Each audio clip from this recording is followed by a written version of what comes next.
मैं थक हार कर काम से घर वापस जा रहा था।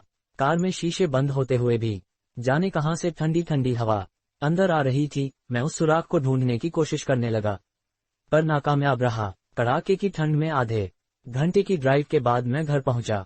रात के 12 बज चुके थे। मैं घर के बाहर कार से आवाज देने लगा। बहुत देर हॉर्न भी बजाया, शायद सब सो चुके थे। 10 मिनट बाद खुद ही उतर कर गेट खोला। सर्द रात के सन्नाटे में मेरे जूतों की आवाज साफ सुनी जा सकती थी।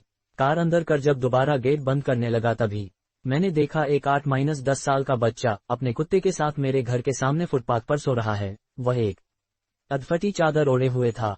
उसको देखकर मैंने उसकी ठंड महसूस करने की कोशिश की तो एकदम सकपका गया।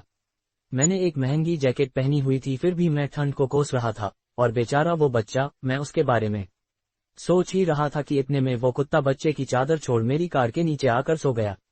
मेरी कार का इंजन गर्म था, शायद उसकी गर्माहट कुत्ते को सुकून दे रही थी।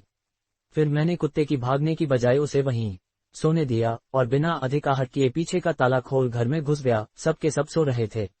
मैं चुपचाप अपने कमरे में चला गया। जैसे ही मैंने सोने के लिए रजाई उठाई, उस लड़के का ख्याल मन आया। सोचा मैं कितना स्वार्थी हूँ। मेरे पास विकल्प के तौर पर कंबल, चादर, रजाई सब थे, पर उस बच्चे के पास एक अधफटी चादर भर थी। फिर भी वो बच्चा उस अधफटी चादर को भी कुत्ते के साथ बांटकर सो रहा था और मुझे घर में फालतू पड़े कंबल और चादर भी किसी को देना गवारा नहीं था। यही सोचते सोचते ना जाने कब मेरी आंख लग गई। अगले दिन सुबह उठा तो देखा घर के बाहर भीड़ लगी हुई थी। बाहर निकला तो किसी को बोलते सुना, अरे वो चाय बेचने वाला सोनू कल रात ठंड से मर गया। मेरी पलकें कांपी और एक आंसू की बूंद मेरी आंख से छलक गई।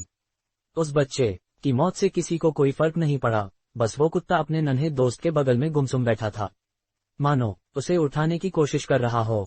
दोस्तों, ये कहानी सिर्फ एक कहानी नहीं, ये आज के इंसान की सच्चाई है। मानव से अगर मानवता चली जाए तो वो मानव नहीं रहता, दानव बन जाता है। और शायद हम में से ज्यादातर लोग दानव बन चुके हैं। हम अपने लिए पैदा होते हैं, अपने लिए जीते हैं और अपने लिए ही मर जाते हैं। ये भी कोई जीना हुआ। चलिए एक बार फिर से मानव बनने का प्रयास करते हैं। चलिए अपने घरों में बेकार पड़े कपड़े जरूरतमंदों के देते हैं। चलिए कुछ गरीबों को खाना खिलाते हैं।